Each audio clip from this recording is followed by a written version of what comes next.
was trying to On see. the original list, this is basically listed up for Kent. This is what your Okay. original list was. Well, who we are missing? We've got Jeanette McKinley. We're missing Lynn Pence. We have Stephen Jones. Yay! We have Sander Beck. Sander Hicks. Oh, why did I do that? No, I can't think. Sander. I met Beck once, though. Yeah, okay, sorry. And we have me. And so anyone else as they arrive, I guess. Jim Mars. Jim Mars. Jim Mars. Have a seat. And we have Meria Heller. Come on.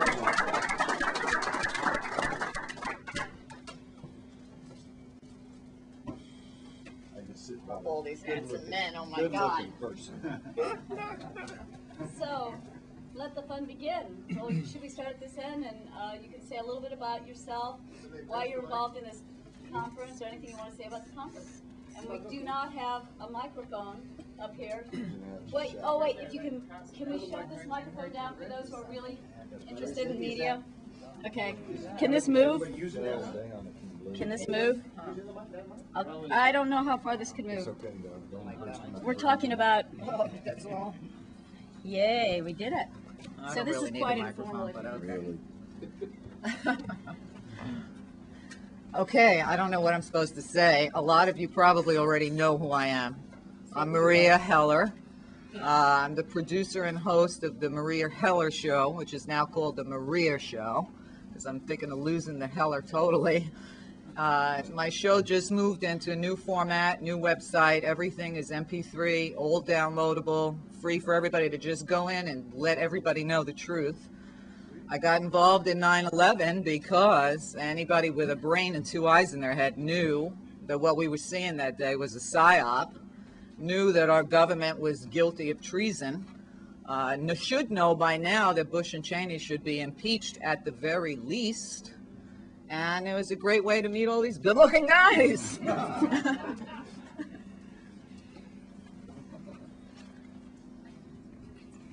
R2D2, I think. I'm Jim Mars. I'm a journalist and an author. I'm here because I think that information about 9/11 needs to be shared with every American. The conspiracy theory that we have been given as the official version of 9/11 simply does not hold up to any close scrutiny. I cut my teeth on the Kennedy assassination. And the Kennedy assassination, let me tell you, which now, according to the latest polls, the vast majority of the people in this country understand that the Kennedy assassination was a conspiracy and that there was a lot going on other than one lone nut gunman. And I want to tell you, the Kennedy conspiracy, compared to the factual evidence and information that's available about 9/11, seems to be a deep, dark mystery. There's nothing deep, dark mystery about 9/11 unless you just refuse to look at the evidence, which is, and the official conspiracy theory is not supported by science, by information, by factual matters. It has never been objectively investigated. The evidence has been swept away. We've been given a conspiracy theory and told basically believe this or you're unpatriotic. And I think that it's time that we share this information with a broader swath of Americans. The latest polls seem to indicate that well over 50% of the Americans are not satisfied with the conspiracy theory that we've been given as an explanation. And I think it's time that we do better than that. Thanks, Jim.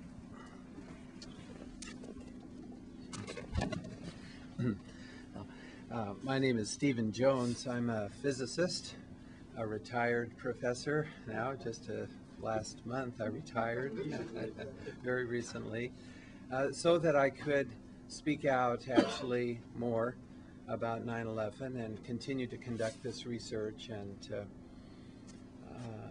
I think my wife and I also, she agrees with me, I made the right decision to retire, to apply full-time really now to 9/11, although I am still studying fusion energy. That's been my research for decades. I've published in Scientific American on fusion, 1987, and in Nature on fusion more than once. I think I have a total of 3 articles and letters in Nature, Physical Review letters, and so on. So I'll continue that research.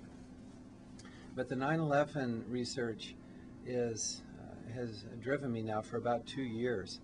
As soon as I saw Building 7, World Trade Center 7, come down, never hit by a plane, and yet it falls very rapidly.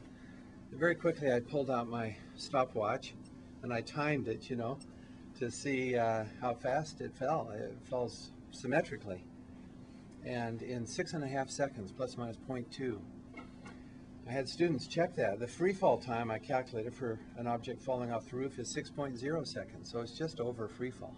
That means, using conservation of momentum principles, which are irrefutable, bedrock of physics, you know, that you have to move stuff out of the way. And a friend of mine and a colleague, Professor Ken Cutler, did a mathematical study on Building 7. Showed that if indeed there was material in the way, it would take longer, appreciably longer than what it did take. So the way to move stuff out of the way is explosives. And that's the only way I know of to get the material out of the way. I was very quickly timing buildings that were demolished using explosives, and they fall, that is the roof line, takes just over free fall time for those buildings. So we have these other experiments to compare against. And that led me into other areas of research. The metal flowing out of the South Tower, I've studied that, and the dust, which provided by Jeanette McKinley. It's fascinating, the content of that dust. I'll be talking about that tomorrow in my talk. The content of the dust tells us a lot, and it looks very much, as a scientist, you know, are you certain?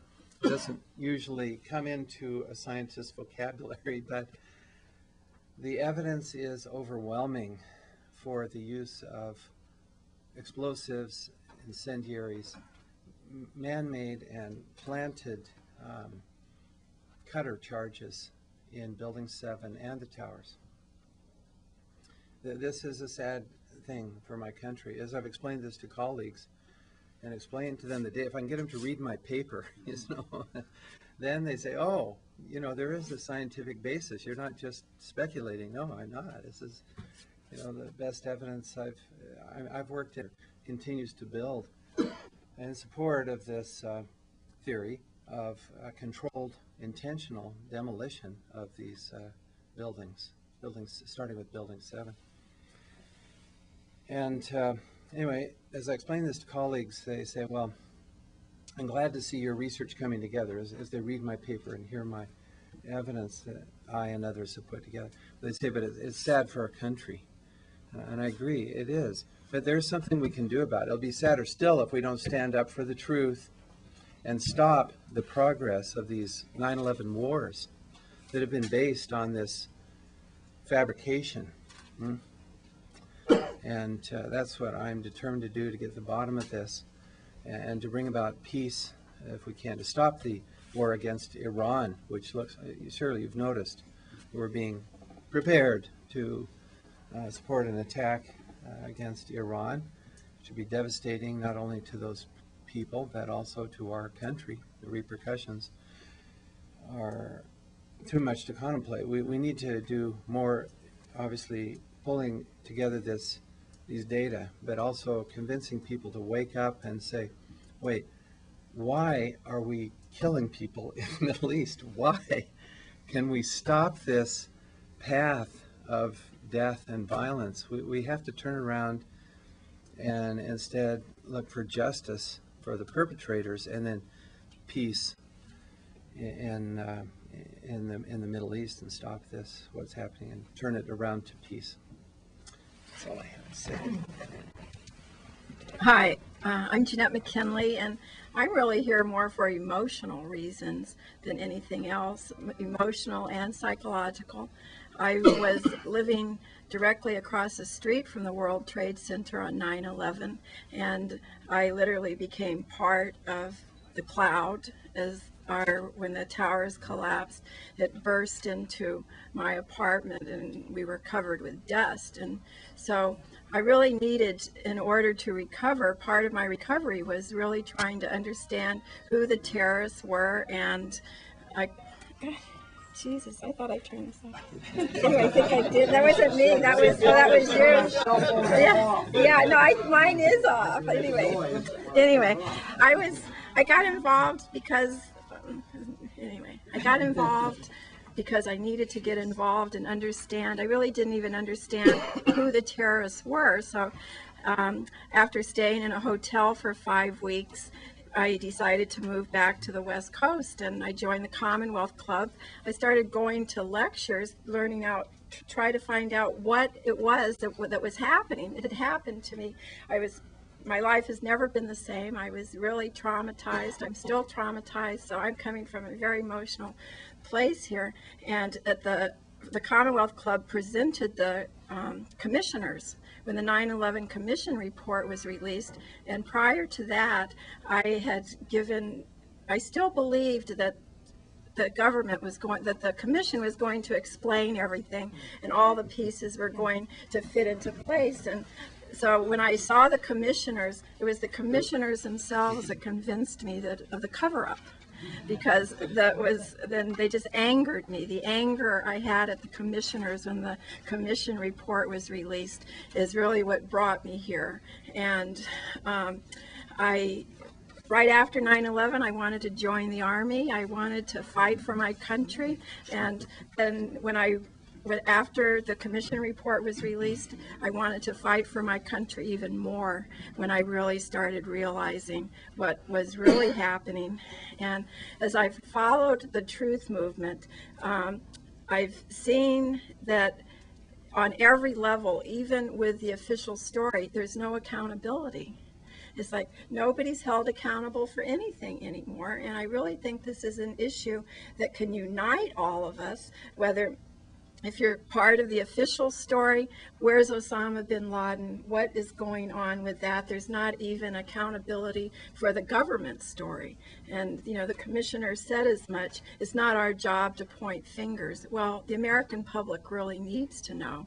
And so I got involved with the truth movement, and now I'm trying to influence the truth movement to focus on accountability. Because what are we going to do about this? It's a hard nut to crack. And I'm just doing, as a private citizen, I'm just trying to do everything I can and even like the peace movements. Like I find when I talk about accountability to people, I talk about 9/11 accountability because that's my issue.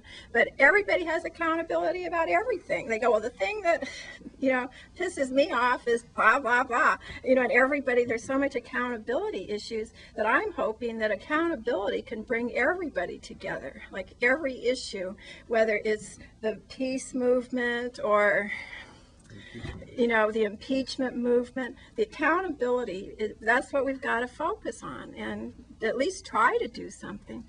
Anyway, so, I don't know whether this helps the healing or not because I seem to be agitated and upset about 100% of the time. But anyway, that's why I'm here today. Thank you, Jeanette. Yeah. Hi, everybody. I'm Sander Hicks. I'm the publisher at Vox Pop. I'm a 9/11 truth activist from New York State, and it's good to be with you. I'm going to just dive in head on and say something from the heart that I know that this conference kind of got off on something of a unfortunate step with the media tarring us as a group of Holocaust deniers. And I personally have called up Eric Williams before I came here and talked to him about his views. And I know he's no longer officially associated with this conference. And I wanted to say, look at the speakers that we have here. To a man and to a woman, you have people of faith, people of peace and tolerance. I determined in my conversation with Eric Williams that he's not an anti-Semite not a fascist. I wasn't interested in coming to this conference if it wasn't a true 9/11 Truth conference, because I believe 9/11 Truth is a part of a global peace movement, a global movement for peace and economic justice. And that's who I am. I started Soft Skull Press Incorporated. I published the controversial biography Fortunate Son, trying to keep W. Bush out of power. We knew about the Bush-Bin Laden connection back in 99, 2000. Recently, I've done a lot of direct action activism against Elliot Spitzer, trying to get him to recognize the call that New York State residents put out before he became governor to investigate 9/11. My work focuses less on controlled demolition, which I do think is a credible topic, and more on the social network that Mohammed Atta enjoyed in Florida. CIA-associated white American and white European drinking buddies he would get kicked out of bars with, et cetera, et cetera. I recently even built a bridge and published a piece in Alternet that mentioned some of this stuff, and I'll be talking about this throughout the weekend. At Vox Pop, I'm the proud publisher of numerous books, my own book on 9/11, The Big Wedding, a book by a gentleman to my left, American Assassination, The Strange Death of Senator Paul Wellstone, by the co-authored by the esteemed Dr. Jim Fetzer, who you'll be hearing from in a moment. And recently, a book that Jim and I both worked on. It was an arduous process, but this is a book especially relevant to an Arizona audience. This is The Zenith Secret, and it was not easy to publish, but we got it out. And it's important for me in my work on 9/11 to have a broad historical context. A lot of people get focused on the what, physical evidence, and that's a credible topic. That's a credible way to go about it. But I'm more interested in the who, and the who behind the who's. And on that topic, you get into a broader analysis of what does the CIA do? Not only what did they do on 9/11/01, but what did they do in Iran in 1953? What did they do in Guatemala in 1954? What did they do in Chile in 1973? So Zenith Secret is on that topic, and I'll be mentioning this more in the dialogue room over the course of the weekend. But this book brings a new level of research into CIA machinations and the role of Senator Barry Goldwater in the assassination of President John F. Kennedy.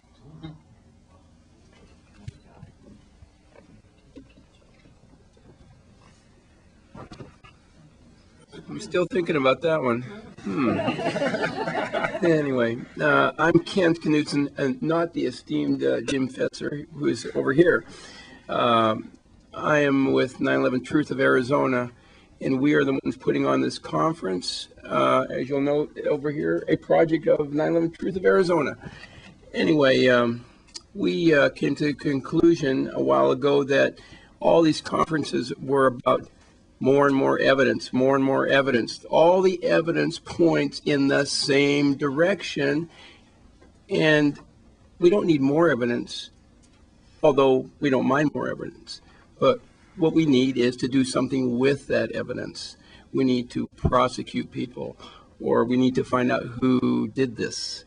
What we have is, we know that Osama bin Laden is no longer wanted by the FBI. Well, somebody must have done it, right? Anyway, so this conference is about accountability and about unity in our movement. And that's what we are doing here. We're trying to develop strategies and solutions. It's even harder to say than it is to, actually the hardest part is learning how to spell accountability. That's a tough part. Anyway, but we're going to develop the best strategies that we can come up with to move us forward, and that's what we're all about. If we don't do that here, we have failed, but we will not fail. We are going to come up with something out of this conference that's going to move us forward. We're going to be more unified after this conference than we were before, and that's what we're all about. Very simple. Anyway, thank you. Pass it on to the esteemed Jim Fetzer. I'm Jim Fetzer, the founder of Scholars for 9/11 Truth. Comparison of 9/11 truth seekers with Holocaust deniers is frankly absurd. Holocaust deniers denied that their government committed the atrocity of mass murder. 9/11 truth seekers are affirming that their government committed mass murder. If you can't understand simple difference, you probably ought to find another way to spend your time. We know that the government has lied to us from scratch about 9/11. George Bush, during a press conference, acknowledged in response to a reporter's question that Saddam Hussein had nothing to do with 9/11. The Senate Intelligence Committee issued its report that Saddam was not only not in cahoots with al-Qaeda, was actually tracking down their leaders, incarcerating, and even killing them. And our FBI, our own FBI, has acknowledged that it has no hard evidence that ties Osama bin Laden to the events of 9/11. We say if Saddam had nothing to do with 9/11, and if Osama had nothing to do with 9/11, then who is responsible for the death of 3,000 citizens on 9/11? We believe their families and their survivors, which include every one of us here, deserves to know how and why they died. We're entitled to the truth. Our government is not providing it. We will.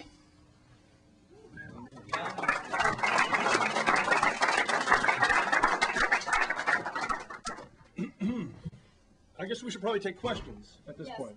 And there are a couple more people that may arrive or may not arrive, so when they arrive, we'll let them speak. But in the meantime, questions? I wondered if anyone wanted to address the recent BBC documentary or the CBC one that came out in Canada about the truth movement. What you guys might have to say about that. I don't know if any of you have seen it yet, probably. I haven't seen the documentary, but I did listen to the radio show with the producer. Thank you, Jim. Yeah, sure. The question was, has anybody seen the BBC or CBC documentaries on 9/11 truth? Has anybody seen them? I guess nobody's seen them, but I haven't seen them either, but I'm willing to comment. You have seen them. Oh, then you should go first. And last, Well, maybe. let's put it this way. The BBC documentary on 9/11 featured three representatives of 9/11 truth: Alex Jones, Dylan Avery, and me. They came to my house and interviewed me for 8 hours, which I thought was pretty good until Alex observed that they'd been following him around for 2 weeks. Now, when they actually put us on the air, Alex got about 3 minutes, Dylan got like 4.5, and I got about 7.5. So we got about 15 minutes out of the total 1 hour program. Now, it is very easy to make somebody look at least faintly ridiculous in dealing with a complex and controversial issue. Simply present their conclusions and none of their premises. That is what they did here. After reviewing this several times and comparing it with what actually took place at my home when they were interviewing me, it's quite obvious to me in retrospect they had an agenda. They knew how they were going to spin it. There was nothing that was being left to chance. They took out the most important points I made. What you heard me say here today about how we know the government has lied to us about 9/11 is the very first serious point I made to them. And I said to myself after it was done that if that was all they put on the air, that it would have been worthwhile. But of course, it wound up on the cutting room floor. Now, what they did, in fact, was not seek to assess our reasons rooted in logic and evidence for believing that the government was complicit in 9/11, but rather to provide their reasons, a psychological analysis of why anyone might hold such strange beliefs as though they were disconnected to reality or rationality. And that's why you had such manifest absurdities as the writer for the X-Files featured at greater length than any of the three of us as representatives of 9/11 truth, explaining why conspiracy theorists need conspiracy theories as a security blanket. Well, I can assure you that arriving at the conclusion that your government has been murdering your fellow citizens provides a scant form of security.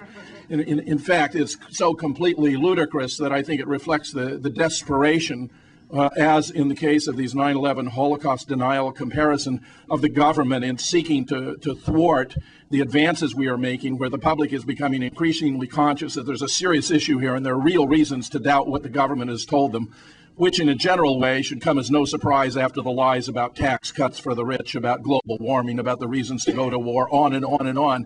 In fact, it astounds me these days if I ever open the paper and find the government has said something that I think is at least a close approximation to truth. So, you know, I think we are reaching the point where we realize the situation is serious and something needs to be done about it. I have a question about the who and the who's behind the who's. How many people do you think we're talking about? And how do they all remain quiet? That's the part I don't understand. What is Sure. their secret? Can I address that? Sure. You want to address it second, or can I go first? Just briefly, let me just say this. You guys have done it. Oh, surely you don't need it. I can speak up.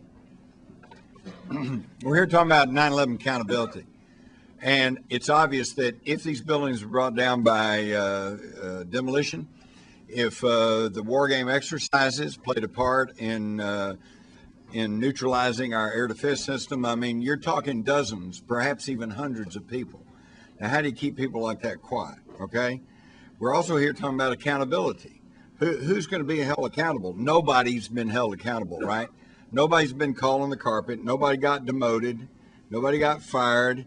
And I'm here to tell you because everybody involved in everything that happened on the morning of 9/11 did exactly what they were told to do and what they were ordered to do. And that's why you cannot fire somebody or call somebody on the carpet when they followed their orders. Now, these people, I'm sure, even themselves, are not sinister conspirators. They are people within NORAD, people within the FAA, people within various government agencies. They did what they were told to do, and I'm sure right now they're really having problems trying to figure out what in the heck was going on there. I interviewed Sergeant Lauro Chavez, who was with Central Command. He said on the morning of 9/11, he confirmed they were in the middle of war game exercises. One of the exercises involved hijacked airplanes being flown into the World Trade Center. When it happened, they were flabbergasted. They turned on CNN. They were watching the same scenes we all saw, and they said, "How can this be? How can it be that what we were here wargaming has now happened in real life?" And I'm sure most of those people are still in the military. Most of those people are still quiet. They are not sinister conspirators, but they all participated in what happened on 9/11. And that's why you haven't heard anything out of it. And as long as the official position is that it was Osama bin Laden and these 19 hijackers, these people will probably continue to be quiet. How did the New York firemen stay quiet? They were threatened with their jobs and their security. I know that for a fact. I have a question. Good. One quick answer I also wanted to answer is understand compartmentalization. In my studies of U.S. intelligence, it keeps on coming up. Compartmentalization is when the right hand doesn't know what the left hand is doing. You have these small units, and everybody's working on a piece of the machine, but they don't get to see the whole machine. And only after the fact do they see the whole machine. Speaking of compartmentalization, how did a Holocaust denier become the conference director up until as early as the beginning of February for this conference? As Eric Williams, he was the author of a book called Puzzle of Auschwitz. He's a known Holocaust denier, and he was a Holocaust denier up until at least February 1st. Can you please explain that? Is that compartmentalization as well? I'll take You know what? I'll tell you one thing. We tried to get a lot of people to help us, and Eric Williams stood up and helped. I want to know, so everybody wants to know because he's a hard worker. He's an organizer. We needed help, and he stood up to help. That's how it happened. He's a hard worker who also happens to be an So everybody has decided to take, There's several anti-Semites still in this conference who've made comments that they've Can I lay this to rest right here? Eric Williams is right here. Did people get killed in World War II as the result of state policy? Yes. Yes. Was Was there there a a Holocaust? Holocaust, Yes. Eric? Yes. Did you He's write not Puzzle of denying Auschwitz the at the Holocaust. You, sir, need to direct your questions to 9/11. He is not a Holocaust denier. Well, there are other people who are. Thank you very much. No, I'm not going to stop asking questions. So So Eric Williams is here, even though you said he was not going to be associated with the conference. He is part of the conference. Look, I worry about why someone like you should get so excited about this. If somebody said to you the Earth is flat, are you going to get upset about it? If they said 2 + 2 = 5, are you going to get upset about it? If somebody takes an odd, aberrant position about an historical event, why should you worry about it? The strength of the evidence and scholarship will redeem or refute their position. There's no reason in the world to have state secrets or official beliefs that if you disavow them, you're going to be thrown into jail, which is the absurdity taking place regarding Holocaust denial. I happen to believe in the Holocaust. I grew up seeing hundreds of newsreels of emaciated bodies, stacks of corpses, the big crematoria, the rooms where people were exposed to these showers. But I'm not going to get excited if someone wants to publish a book or make an argument to the contrary. And I don't see why you should either. Or leave your conference? It's like Kevin Barrett. Kevin Barrett's also made this conference and this news. I'm asking some questions. I'm going to say something about this. Hold on a minute. We are not the thought police. Are you? Are you the thought police? What gives you the right to be the thought police? Are you God or something? You were denying up until recently that Eric Williams was associated with this conference. You said he was not going to be here. He is here. You lied. We did not say that he would not be here. We can't restrict people from this conference. He is not running this conference. He helped us in the beginning where we really needed it. Okay, next question. Yeah, next. I'm Bill Berg. I am now your moderator. Raise your hand up. That's fine, yeah. Yes, sir. Okay. State your name and your question. My name is Robert Soto. I'm a citizen from Bale, Arizona. Born and raised in Tucson, about 42 years back. Okay. My question is, if you want to get all this understood and where the problem is, where the problem has been, why don't we get people that have a lot of saliva and that write books and stuff, understand the problem where it originated from Christopher Columbus that killed or had evidence of killing 6 million Indians in the Western Hemisphere that were called Indians that were actually the Americans, okay? And if we start from there, we can have people all over the world understand us, make an about face, make a 90-degree turn, and have people be more kind to the world and be more accountable to the world and change this type of government, okay? But it all starts with reading books and reading a book like Ward Churchill's Little Matter of Genocide. They lost 88% of all their people, okay? And that hurts a person like him, okay? And it hurts a person like me, that people all over the world suffer over people that have a lot of power, that all they got to do is nudge against each other, pat each other in the back, and scramble their eggs at each other. And nothing is accounted for, okay? The only way things are going to be accounted for is if you account for our history. And our history has been terrible. And that's part of this conference now, here. I want that to be questioned. I think you're absolutely right that honesty about what we're all about. Yeah. That this nation was conceived in sin, the massacre of millions of Native Americans. Yep. It was then nurtured in slavery. We brought hundreds of thousands of blacks from Africa against their will. And in recent times, when I was on Hannity and Combs and asked, do I believe that the United States is a force for good in the world today? And I said, I thought an argument could be made that the United States may be the leading terrorist nation in the world. And if I were to enumerate the recent history of this nation in terms of Chile and Nicaragua and El Salvador and Guatemala and Vietnam and Laos and Cambodia and now in Afghanistan and Iraq and God forbid Iran, who can say the United States stands for truth or justice or democracy or freedom? Who can say?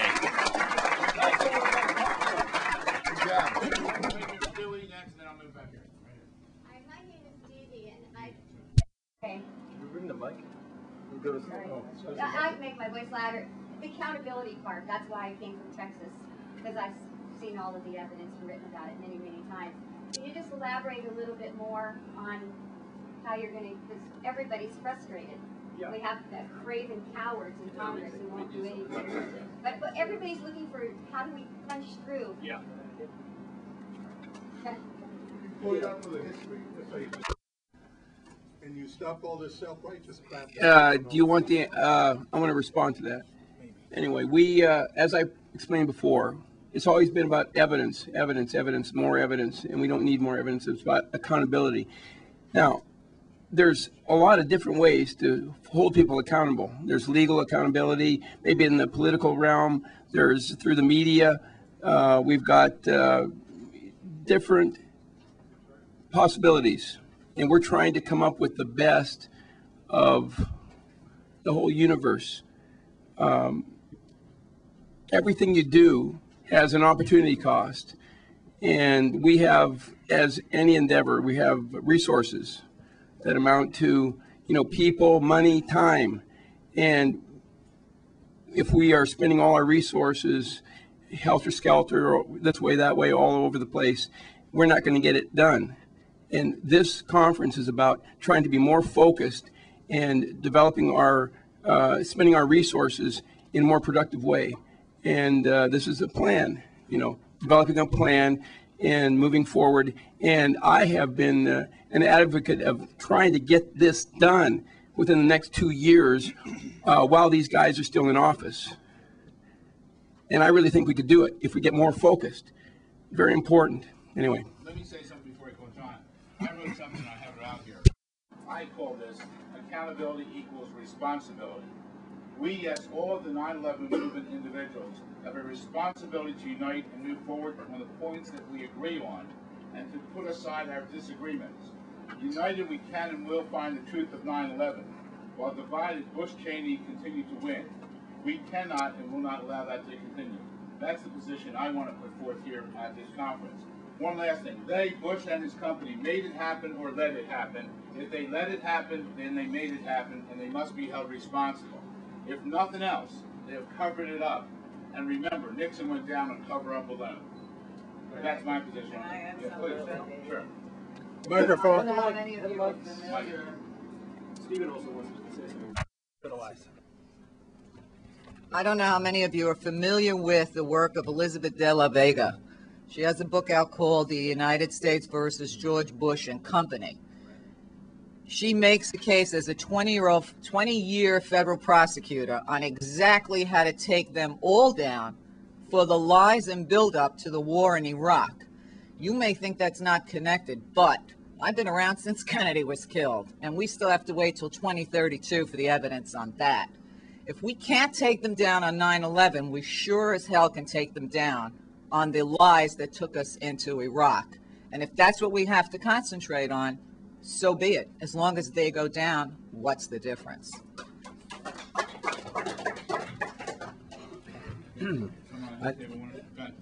That's such a good question and central to this conference.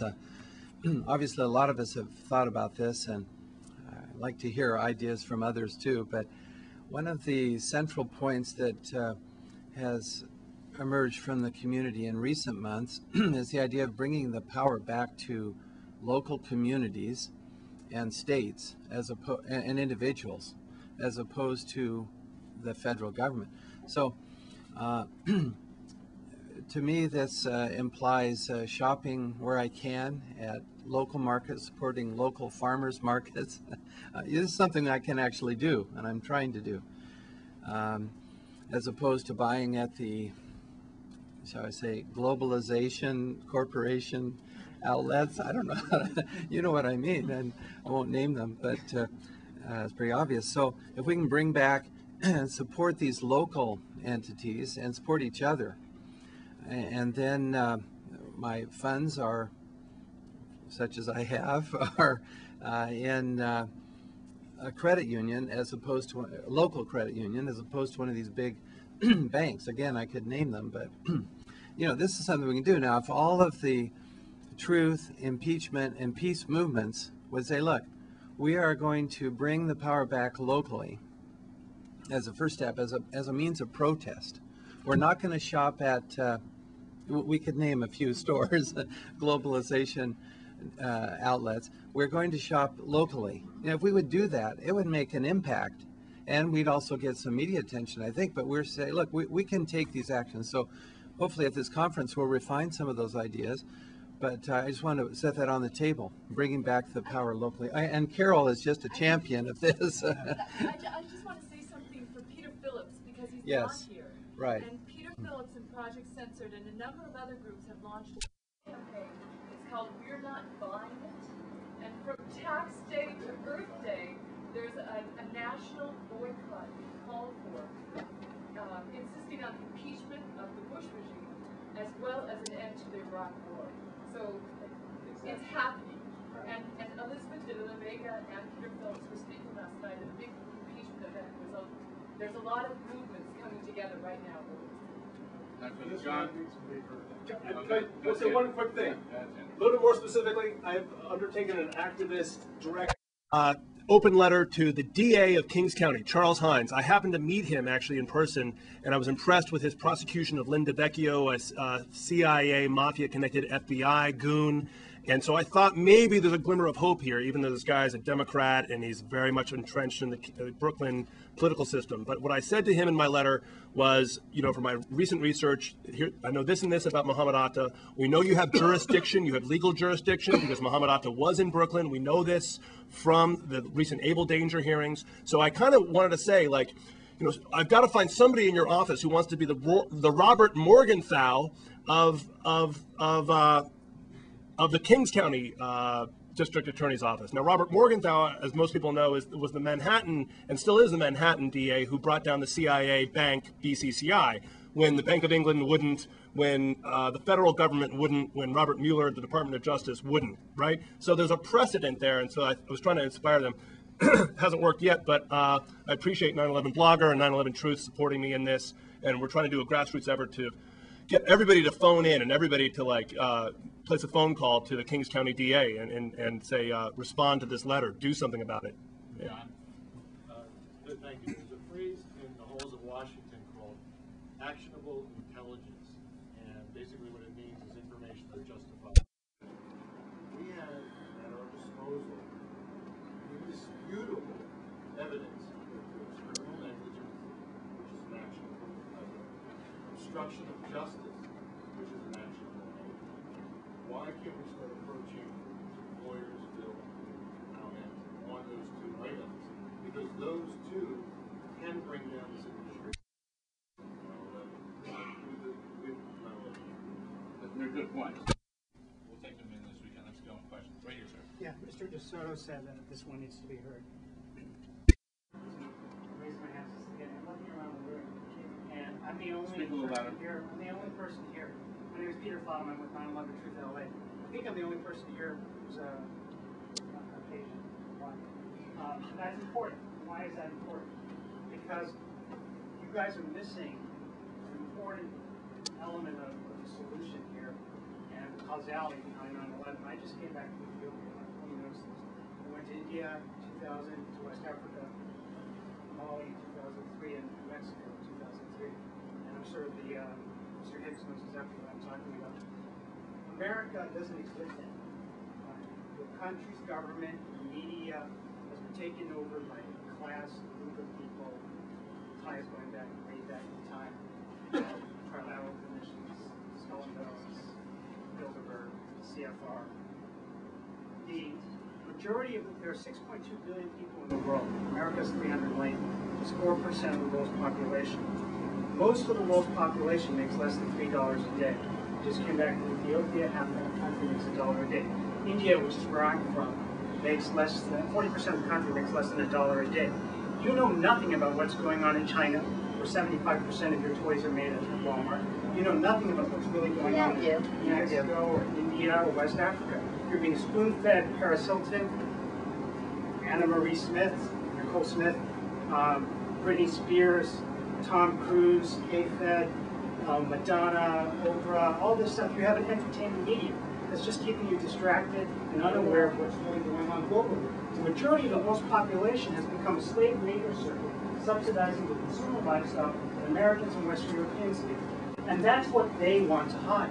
They are going to pin labels on you, call you anti-Semitic, call you Holocaust deniers, but it's not about religion. It has nothing to do with religion, it has nothing to do with Islam, it has everything to do with class. Most of the world's population lives under an iron, group, and they are fighting back. And whether it was an inside job, Lion or Neon, you need to connect with the anti-war movement, connect with these global movements around the world, and reach out. I am shocked that I don't see Hispanics here except for Mr. Soto. I don't see a single Asian here. Right? I mean, what's going on? You guys need to like break out of your shells, reach out to the country.